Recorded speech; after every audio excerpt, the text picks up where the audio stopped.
Olá, boa noite. A repercussão negativa após as cenas de espancamento em Porto de Galinhas. Vítimas foram turistas de Mato Grosso. Secretaria de Defesa Social identifica 14 pessoas que participaram das agressões. Saiba o que dizem as polícias civil e militar. Prefeitura de Ipojuca suspende por uma semana funcionamento de barraca envolvida em tumulto e promete aumentar a fiscalização na orla. O relato emocionante dos pais do menino de 10 anos que foi atingido no pescoço por uma linha de pipa com cerol em Camaragibe. No sítio histórico de Olinda, imóveis com problemas estruturais passam por vistoria da Defesa Civil do município. E a primeira reportagem especial sobre histórias que marcaram 2025. Há 4 meses, primeira mulher trans integra PM de Pernambuco.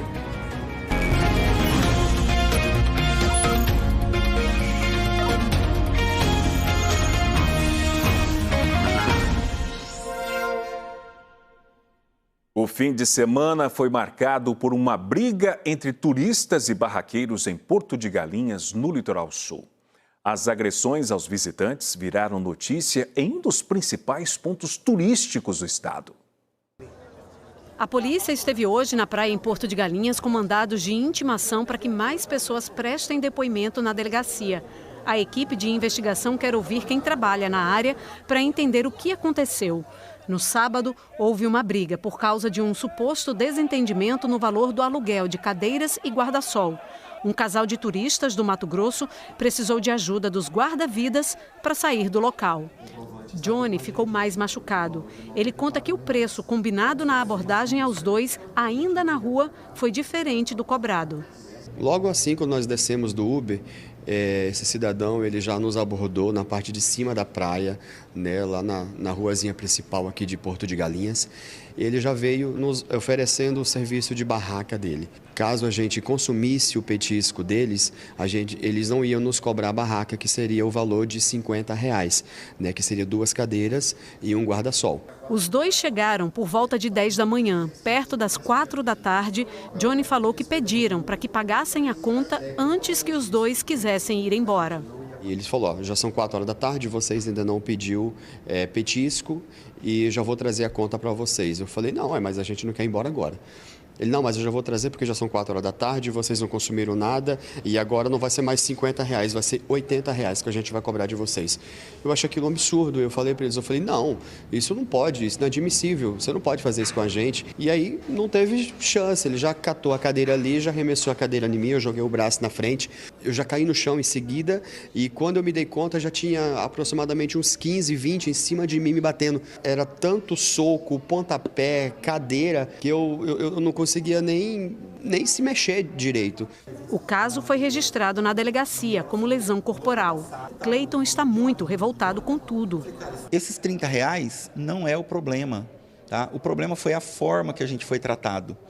Eu acredito, sim, que, além disso, houve aí um pé na homofobia. Tanto é que eu comecei a gritar, para, a gente paga. Eles não queriam saber mais de receber. Eles queriam saber de dar pancada. As nossas coisas todas ficaram lá na barraca, a gente não teve como voltar, porque a gente saiu em cima da carroceria, né, da caminhoneta do pessoal do socorrista. Aí um policial voltou com a equipe, a dona da barraca tinha guardado, mas ela condicionou a devolução dos nossos pertences ao pagamento. R$80 das cadeiras e o guarda-sol e mais R$14 de água de coco. Era o primeiro de 16 dias de viagem pelo Nordeste. Os dois resolveram voltar para casa. A briga viralizou nas redes sociais e é o comentário em Porto de Galinhas.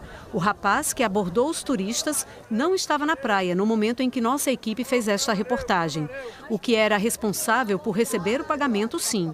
Ele mostrou o cardápio que informa que se não houver consumação de petisco, será cobrado o aluguel de cadeira e guarda-sol, R$20 por cada um. Antes de eles sentar, eles pediram o cardápio para ele dar uma olhadinha. Aí atrás, verso do cardápio, tem um valor explicando. Cada cadeira é 20, o guarda-sol é 20. É o que eles fizeram. Quero 2 cadeiras para eu sentar, quero uma cadeira para eu colocar minhas coisas. E beleza, ficou total 3 cadeiras, R$60, e o guarda-sol, 20, R$80. Aí na hora da cobrança ele disse, tem como você deixar pelos 50 tudo? Eu digo, não tem, porque a patroa tá lá em cima. É 20 por cadeira, 20 do guarda-sol daria 80. Aí ele disse, mas eu vou voltar todos os dias. Eu digo, amigo, não dá. Aí ele começou já, aumentou o tom de voz. Quando eu fui mostrar o cardápio para ele deu uma tapa no cardápio, pegou em mim, pegou no cardápio. Aí foi quando eu virei, empurrei ele. Quando eu empurrei ele veio para cima de mim. Veio os dois, foi 2 contra 1. O menino foi e me socorreu. Vieram para cima, a população lixou ele. Não deu nem tempo de eu tocar nesse cara. Não teve nada de homofobia, nem sabia que eles eram um casal, não teve nada disso. A Associação de Barraqueiros de Porto de Galinhas informou que vai esperar o desfecho das investigações para se manifestar. Ressaltou que repudia veementemente todo tipo de violência por parte de qualquer pessoa e ou categoria. Porto de Galinhas é um dos destinos mais procurados em Pernambuco. Tem fama dentro e fora do Brasil. O caso envolvendo os turistas do Mato Grosso preocupou muita gente, visitantes e trabalhadores. A prefeitura anunciou medidas para evitar mais problemas.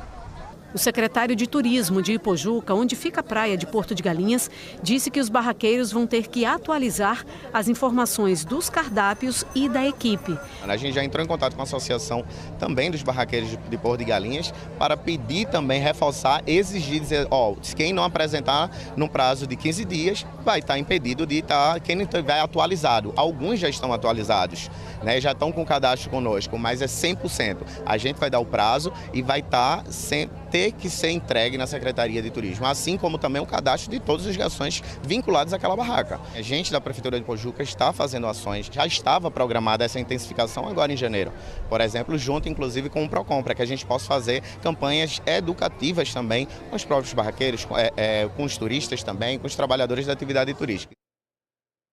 No fim da tarde, a Prefeitura de Ipojuca divulgou uma nota anunciando medidas que estão sendo adotadas pelo município.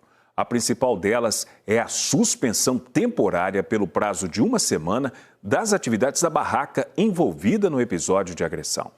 A Prefeitura também prometeu um reforço nas ações de fiscalização na orla, com aumento do efetivo da Guarda Municipal e da Secretaria de Meio Ambiente. A Secretaria de Defesa Social identificou 14 barraqueiros que teriam participado das agressões ao casal de turistas. O repórter Bruno Fontes conversou com representantes da Polícia Civil e também da PM. Essa reunião aconteceu hoje aqui no Centro de Operações da Secretaria de Defesa Social, com a participação da Polícia Civil, da Polícia Militar, do PROCON e delegados também da Polícia Civil, exatamente na identificação dessas pessoas que participaram dessa agressão, mas também para mostrar que a Polícia Militar está de plantão em algumas praias aqui, principalmente nessas praias que tem bastante movimentação de turistas, para não acontecer esse crime de extorsão e depois também essa lesão que aconteceu lá, essa agressão que aconteceu. A delegada Beatriz Leite é a delegada geral aqui da Polícia Civil de Pernambuco. Delegada, vocês já conseguiram, boa noite para a senhora, já conseguiram identificar essas pessoas que fizeram essa agressão contra esses 2 turistas?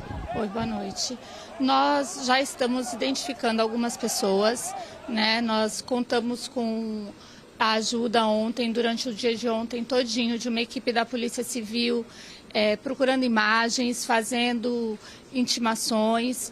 Então, algumas pessoas já foram identificadas, outras estão sendo levadas à delegacia, intimadas a comparecer, e nós temos a expectativa de terminar esse inquérito bem rápido. Quantas pessoas já identificadas? Nós já temos 14 pessoas identificadas, né, mas nem todas ainda foram ouvidas. Então, essas pessoas estão sendo ouvidas, chamadas à delegacia, para que a gente possa saber exatamente qual foi a participação de cada uma delas no evento. Esse grupo, delegada, dessas pessoas, esse grupo já é conhecido nessa região? Há outros relatos também de turistas?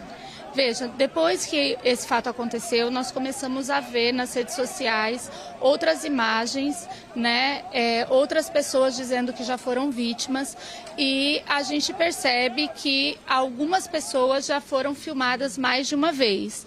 Então, essas pessoas serão, de fato, ouvidas com mais atenção, né, e as investigações vão responsabilizá-las. Quais os crimes alegados que elas podem ter cometido? Elas podem ter cometido lesão corporal, extorsão, podem ter cometido algum crime do Código de Defesa do Consumidor.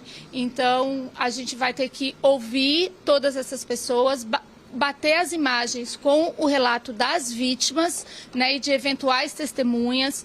Os bombeiros, os salva-vidas que estavam no local também serão ouvidos, serão de suma importância o relato deles, para que a gente possa construir a dinâmica dos fatos. Muito obrigado. Coronel Lopes é o subcomandante da Polícia Militar de Pernambuco. Coronel, como é que vocês estão trabalhando nessa área, que vamos dizer assim, uma área que ela é mais crítica, né? Porque tem muitos barraqueiros e muitos turistas ali no litoral sul. Boa noite para o senhor.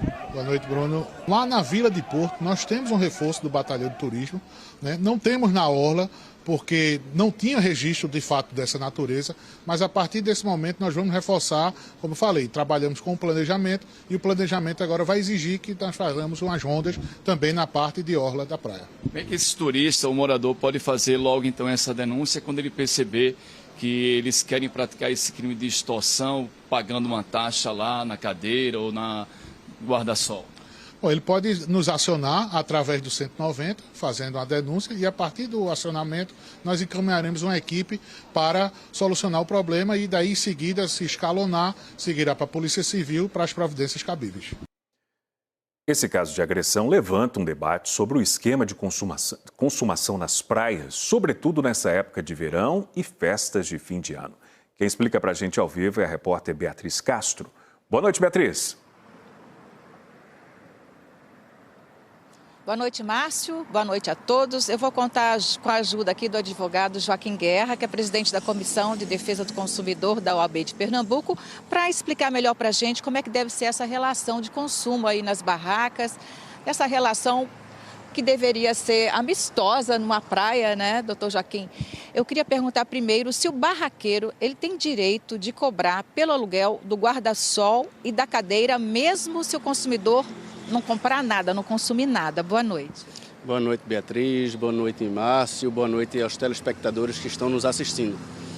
Infelizmente, é possível, né, que seja realizada essa cobrança, né, desde que não haja, né, a venda de qualquer produto, qualquer alimento, né, qualquer bebida naquela barraca. Né? Pode estipular um valor mínimo de consumo da barraca? Não, isso já não é possível haver essa estipulação, essa definição. O consumidor tem a liberdade de sentar e consumir, né, livremente, sem nenhum tipo de pressão ou de coação. E o barraqueiro, ele pode combinar um preço, daí o consumidor volta na hora de pagar, é outro preço? Também não. Trata-se de uma relação de consumo, né? E um dos pilares da relação de consumo, né, é a transparência, é o direito à informação que é garantido ao consumidor, é a boa-fé que deve existir. Então, essa informação deve ser repassada de forma clara no início, na forma pré-contratual ali, quando está se iniciando as tratativas, né, sendo oferecido, né, o serviço para o consumidor. E o fornecedor tem a obrigação de saber se o consumidor, de fato, aprendeu aquela informação que foi passada, né? E o que resta para o consumidor fazer quando ele está achando que está sendo extorquido, está com preço abusivo? Não contratar, procurar os órgãos de proteção, né? Procurar, eventualmente, né, os órgãos de fiscalização, prefeitura, fazer uma denúncia na prefeitura, na polícia, não contratar. A relação já estando construída, já estando, né, em prática ali, o serviço já estando sendo prestado, né, aí não orientamos de forma nenhuma que o consumidor chegue aos finalmente a uma via de fato, né, obviamente se resguarde, né, e logo em seguida faça um boletim de ocorrência, procure o PROCON, esses órgãos de proteção, como mencionei há pouco. Muito obrigada, vale aquela frase antiga, né, o combinado não sai caro, né? Márcio. Obrigado pelas informações, Beatriz. E a Justiça de Pernambuco disponibiliza um juizado do verão nas praias de Porto de Galinhas e de Tamandaré para resolver conflitos comuns nessa época de aumento do turismo. A repórter Daniele Fonseca traz para a gente as informações. Esta é a segunda edição do Juizado do Verão, que foi criado para resolver conflitos de menor complexidade, geralmente envolvendo discussão entre vizinhos, também sobre a perturbação do sossego e questões relacionadas ao consumo de serviços como hospedagem e serviços oferecidos em bares, restaurantes, hotéis. Quem vai conversar com a gente mais sobre esse assunto é Dr. Roberto Pedrosa. Ele é juiz e coordenador do Juizado do Verão. Onde é que vai funcionar esse serviço, doutor? Isso é uma prestação de serviço pela segunda vez que o Tribunal de Justiça está oferecendo à população. E desta vez será em Porto de Galinhas e também em Tamandaré. Geralmente, quais são as situações mais comuns, doutor? Geralmente na área civil é relação de hospedagem, relação de consumo, que são, essas duas são as mais frequentes. E também na questão criminal, a perturbação do sossego nessa época do ano, já que é uma época de grande fluxo de pessoas. E a perturbação de sossego também pode ser levada ao juizado criminal ou civil. Nas de consumo, por exemplo, uma cobrança indevida ou algo que não estava devidamente ali apresentado para o consumidor na hora que ele entrou num estabelecimento comercial? Isso, uma cobrança indevida, uma conta indevida, algo que ela não pediu e veio cobrando o comerciante ou tanto de restaurante quanto qualquer outro comércio local estão afetos ao juizado civil. Precisa de levar advogado para isso? Fizemos parceria com as OABs regionais de Tamandaré e também de Pojuca, que fica que é relacionada a Porto de Galinhas. E temos também parcerias com outros órgãos competentes, a exemplo da Marinha do Brasil, a exemplo da PM, da Polícia Civil, ou seja, da SDS, do Ministério Público e também das guardas municipais. Precisa levar documentos também e é importante que as partes estejam sempre com a documentação necessária para a realização do serviço. Um menino de 10 anos levou 11 pontos no pescoço depois de ser atingido por uma linha de pipa com cerol em Aldeia. Os pais de Theo conversaram com a nossa equipe e falaram sobre a angústia do resgate do garoto. O vídeo viralizou na internet. Theo, de 10 anos, quase perdeu a vida enquanto andava de bicicleta no condomínio onde mora, em Aldeia, Camaragibe. Uma linha de pipa atingiu o pescoço dele. A linha estava com cerol, uma mistura feita geralmente com cola e pó de vidro. O menino foi socorrido para o hospital no Recife e recebeu 11 pontos para fechar o ferimento. Isso foi no dia 17 de dezembro. Enquanto nós gravávamos esta reportagem, Theo já estava em casa e sem os pontos, mas preferiu não ser filmado. Nossa equipe conversou com os pais dele, Mirela e Tiago, que se emocionaram ao relembrar a cena do filho ferido. Esse momento foi o mais difícil. Nesse momento, eu não tinha certeza que ele ia sobreviver, não. Correr e ver aquela cena, ele ensanguentado, gritando. A gente passou uns 3 dias ainda, né, sem conseguir dormir direito. O acidente aconteceu a cerca de 300 metros da casa da família, quase na esquina da rua. Theo aprendeu a andar de bicicleta há 20 dias. Por isso que o Tiago, o pai, estava filmando ele com o celular, um pouco mais atrás. E aqui ele vinha na frente e Mirela, mãe, aqui ao lado. Nesse ponto aconteceu o acidente. Ele caiu e pediu então esse socorro quando colocou a mão no pescoço. Tiago, depois de alguns dias, encontrou essa pipa. E aqui, ó, ainda está suja de sangue. É uma linha bem fininha, exatamente com o cerol. Você viu depois, então, que tinha esse material que estava cortando. Isso, exato. A nossa vizinha pegou a linha e guardou pra gente, porque ela veio tirar as bicicletas que a gente largou aqui, as bicicletas na hora. No momento da queda, Tiago tentou proteger a esposa, impedindo que ela visse como estava o pescoço do filho. Eu cheguei, aí tapei pra Mirela não ver, ela saiu correndo. Nessas horas a gente pensa em todos os casos que ouviu falar, né? de como o socorro precisa ser rápido. E a forma como ele olhou para mim e ele tapou o pescoço de Theo, né, me deu a exata noção de que não era momento de conversar muito. Houve um momento que aumentou ainda mais a preocupação do pai. Foi quando o Theo disse que amava a gente e que ia estar sempre com a gente. Esse momento realmente foi assim, foi um momento bem crítico. Mas aí eu lembro de eu abraçando ele, pô, nesse momento ele tá na vertical assim, eu abraço ele me abraça e ele fala essas coisas, eu tranquilizo ele, falo, não, você vai ficar bem. Mirella fez um alerta. Não importa onde a brincadeira de empinar pipa acontece, a linha pode cair em qualquer lugar e representar risco para crianças e adultos. Empinar pipa é uma brincadeira tranquila, inclusive cultural nossa, né? O problema é aplicar o cerol. Tantos motociclistas, tantos ciclistas. A gente começou a pesquisar depois do acidente de Theo e a gente descobriu que outras crianças sofreram um acidente e morreram. E faleceram. Então você pensa que morte evitável. No hospital, os médicos explicaram aos pais a gravidade do acidente. Ele chamou o Tiago no canto e disse assim, olha, foi Deus, porque foi a milímetros de muita coisa importante. Agradeço, ele falou. O Natal da família foi diferente. Um momento de reflexão e gratidão pela vida de Theo, que se recupera bem. O Theo está sendo ainda mais amado? Sempre foi.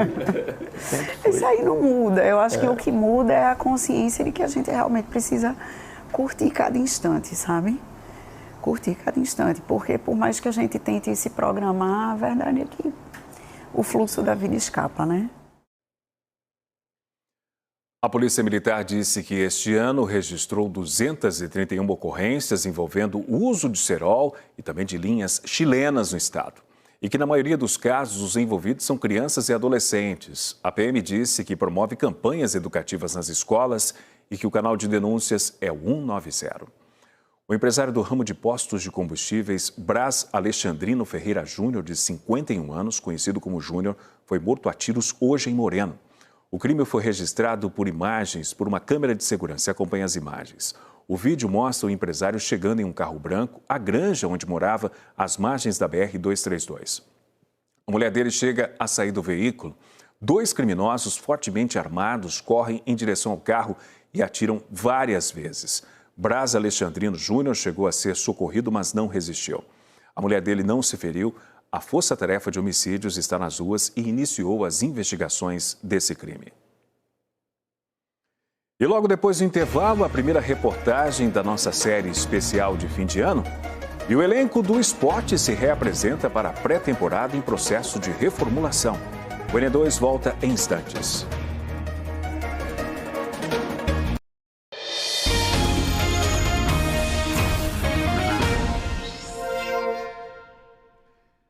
Estamos de volta e o esporte se reapresentou hoje visando a temporada 2026 com apenas 12 jogadores no elenco. Oficialmente, 2026 começou hoje para o futebol do esporte. 22 dias depois do último compromisso do ano, na despedida da Série A, apenas 12 jogadores estiveram presentes na reapresentação do elenco dos mais de 30 que têm vínculo com o Leão para o ano que vem. Maia e Filipinho, por exemplo, estavam comigo no Criciúma. O contrato lá também é até 31/12, então eles não podem se apresentar aqui, né, junto com alguns outros. Ítalo Rodrigues, apresentado também nesta manhã como executivo de futebol, foi quem falou em nome do clube e abordou a ausência de alguns jogadores que não seguirão no esporte, mesmo tendo contrato. O esporte não tem a menor condição de pagar. Gostaria de terminar começar 2026 com um time que terminou com uma base de time muito maior, mas infelizmente isso não é possível. Entendeu? Por quê? Porque se apresentar, a gente não tem condição de pagar. É uma questão financeira e a gente vai precisar ser muito habilidoso para resolver, porque o problema é muito maior do que eu imaginava. Sem megalomania, com poucos recursos e muitas questões para resolver, o esporte vai montar um time bem mais modesto para 2026. O esporte não tem dinheiro para contratar jogador midiático, não tem dinheiro para contratar jogador de 200, 300 mil reais, não tem. a gente vai se comprometer em fazer um time competitivo. Eu não estou prometendo acesso, não estou prometendo título a ninguém. Agora eu prometo que a gente vai ter um time competitivo, guerreiro dentro de campo.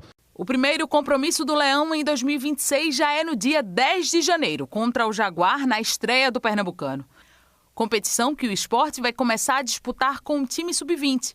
Até porque, daqui para lá, não há tempo para se fechar o grupo que vai representar o clube em 2026. É impossível o Sport fazer o primeiro jogo no dia 10. Impossível, não tem time. Vamos ser sinceros, não tem time. Então precisa sim ser do sub-20. Se o sub-20 vai fazer um jogo, 2, 3, 4, isso só o tempo vai dizer. Em Olinda, técnicos da Defesa Civil fizeram vistorias no sítio histórico. Os imóveis vistoriados apresentam problemas estruturais e foram apontados no estudo do IFAM e da Universidade Federal. Essa é a casa de Cláudio, na Rua da Bica dos Quatro Cantos, em Olinda. Ele morou aqui por 4 décadas, mas há 6 anos precisou sair depois que o imóvel foi interditado por causa de rachaduras e também de fissuras. Eu estou pagando um aluguel lá embaixo, na igreja de São Pedro, por conta própria, não tenho ajuda nenhuma. E sempre vem nessa, entra prefeito, sai prefeito. Tem ainda o lençol freático aqui que prejudica também, que é muita água também no lençol freático. Várias casas aqui dentro de Olinda estão com esse problema. Agora Cláudio aguarda um estudo da área e autorização da Defesa Civil para poder reformar a casa. Para mexer na casa, como foi informado pelo IFAM, pela prefeitura, tem que fazer o estudo do solo, porque a gente vai investir e pode acontecer, continuar mais a rachadura e a gente perder dinheiro, entendeu? A Defesa Civil de Olinda iniciou uma vistoria no sítio histórico. Durante as visitas, as equipes da Defesa Civil orientam os moradores e fazem registros por meio de fotografias. Assim que a gente chegar no imóvel, na residência, conforme solicitado, a gente vai observar as principais manifestações patológicas, que são as trincas, as fissuras, as rachaduras, as ferragens expostas oxidadas, os EPUs. O que seria um EPU? A expansão por umidade, que também é muito iminente nessa área aqui dos casarões de Olinda. A ação é preventiva e foca em áreas que precisam de mais atenção, apontadas em estudos da Universidade Federal de Pernambuco e do IFAM, o Instituto do Patrimônio Histórico e Artístico Nacional. De acordo com o secretário da Defesa Civil de Olinda, essa vistoria deve durar até o 3º trimestre de 2026, antes da quadra chuvosa. Pontos colocados pelo IFAM e também pela Universidade Federal de Pernambuco devem ser vistoriados nesse período.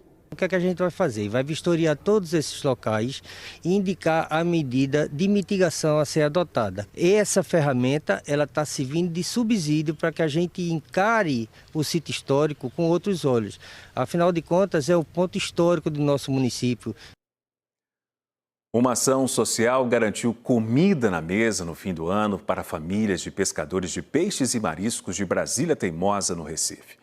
Foram cestas básicas, frangos e panetones, 50 de cada item, arrecadados pelo Instituto Vizinhos Solidários para a sede Réveillon.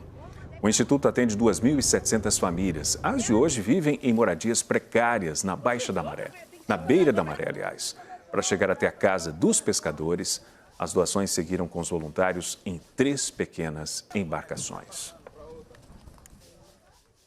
2025 foi um ano marcante para muitos pernambucanos. Aqui no NA2 mostramos várias conquistas pessoais e profissionais que representaram uma nova fase da vida, um recomeço. Vamos relembrar algumas dessas histórias? Hoje falamos sobre Estela Tainá, a primeira mulher trans a fazer parte da Polícia Militar de Pernambuco.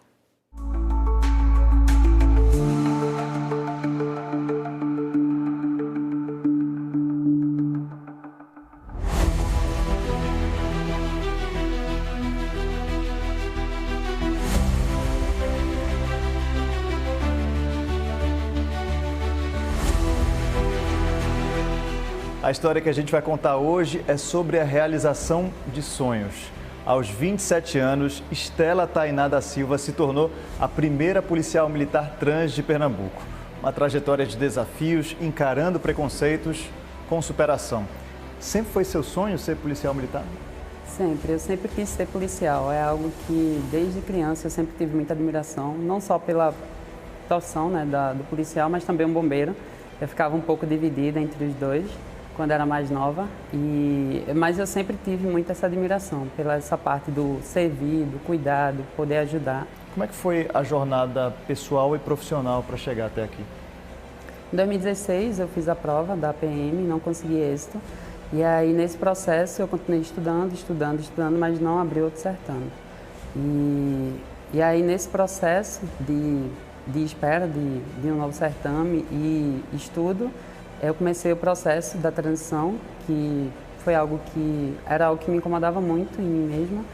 E era algo paralelo ao estudo, né? Não tem nada a ver com o estudo, com a profissão, algo do tipo, porque a transição é algo com você mesma, né? Então, é uma coisa que eu precisava fazer para me sentir bem comigo mesma, independente de qualquer profissão que eu fosse seguir na vida. E aí, quando saiu o edital, ano passado, eu fui aprovada, e aí foram uns 9 meses de etapas, e o curso de formação que começou finalzinho de 2024, e terminou agora, em agosto de 2025, a gente formou em agosto.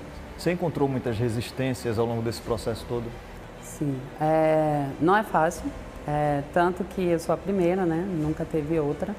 Então, todo pioneirismo, ele é algo admirável, mas também é algo muito difícil. Então, por mais que eu imagino que vai abrir caminho para outras pessoas, não necessariamente mulheres, trans, travestis ou pessoas da comunidade LGBT, até porque homens cis, héteros vêm falar comigo, me pedindo dicas de estudo, dizendo que admira a minha história e que tem o desejo de seguir o mesmo caminho e tal. Foi difícil, mas é um caminho que, com certeza, olhando para trás, vendo o presente, é algo que valeu a pena ser percorrido.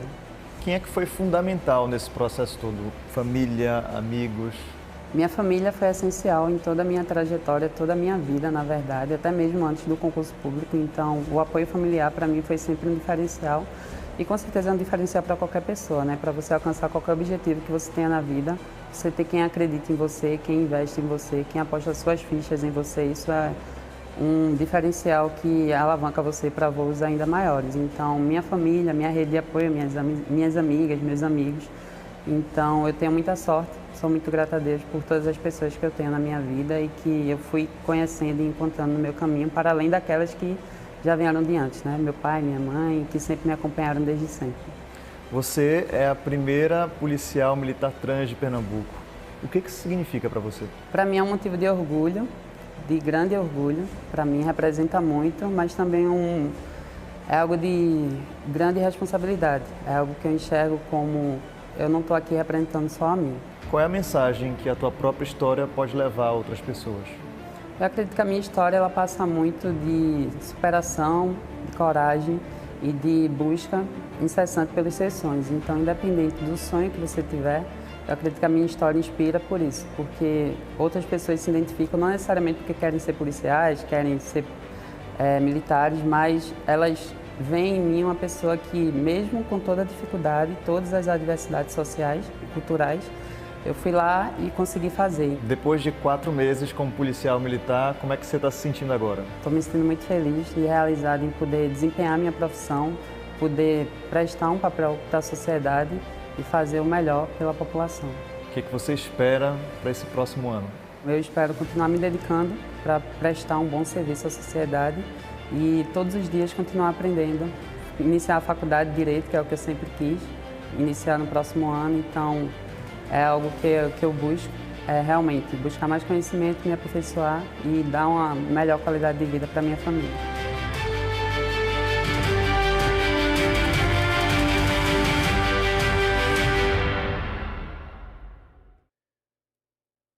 E você acompanha agora imagens de drone do quartel do Derby, sede da PM, na área central do Recife. As imagens são do repórter cinematográfico Augusto César. Hoje o quartel funciona como centro de comando da corporação. Este prédio tem 101 anos de história, é um marco simbólico da segurança pública e patrimônio arquitetônico da cidade. O N2 de hoje termina agora. Para você, uma boa noite e até amanhã.